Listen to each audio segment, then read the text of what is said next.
Here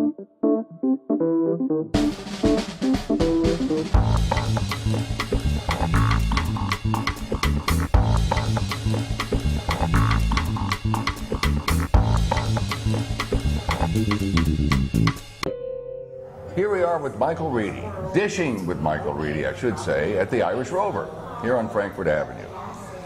Now, Michael, when you first came to Louisville, did you plan on opening an Irish pub, or did you have other ideas, or what were you going to do? Well, it's all my father-in-law's fault. Not my mother-in-law for a change, but for my father-in-law. My father-in-law said to me, you know, you should open an Irish pub here in Louisville. There's no decent Irish pub here. And I said, well, I've never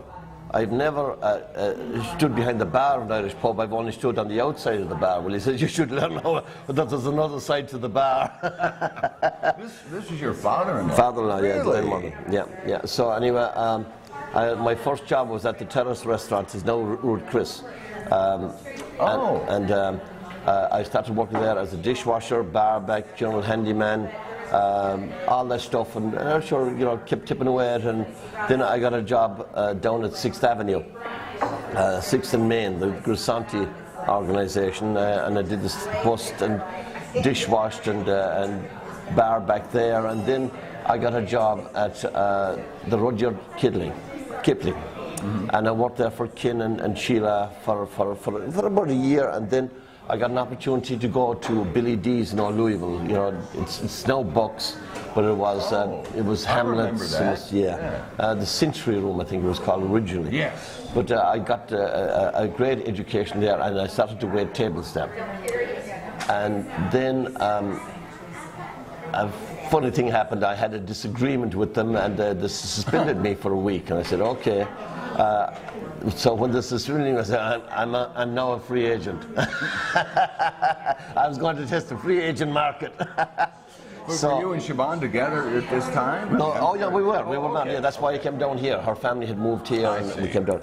But then I went to Remington's, and that's where my life in the restaurant business took a very serious turn.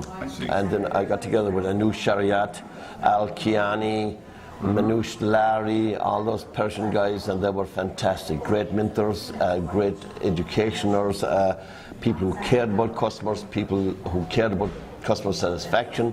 I learned how to cook tableside. I learned how to do so many things. I learned how to sell $400 and $500 bottles of wine back in, that's over 30 years ago. You know, things you would be paying $1,400, $1,500 for now. I learned how to do that. I learned what happens when you break a cork in a 1956 bottle of Neat St. George. It's not a good thing, by the way. But you learn how to take the cork out and pray to God that, you know, I swear to God I will stop drinking right now if you help me take this cork out.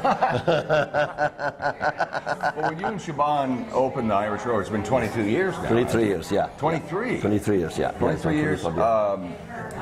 When you opened the Irish Rover, what was the restaurant scene in Louisville like 23 years ago? You know, you had folks that are still very active today.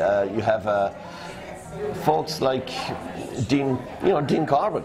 You know, Equus was doing very well. Bristol, of course, was there. You know, Dietrich's was doing very, very well. You know, we had a good culinary scene, but you didn't have as many people. The scene has changed since it has gotten more casual, and what has happened is one time people went out to dine, now they go to eat.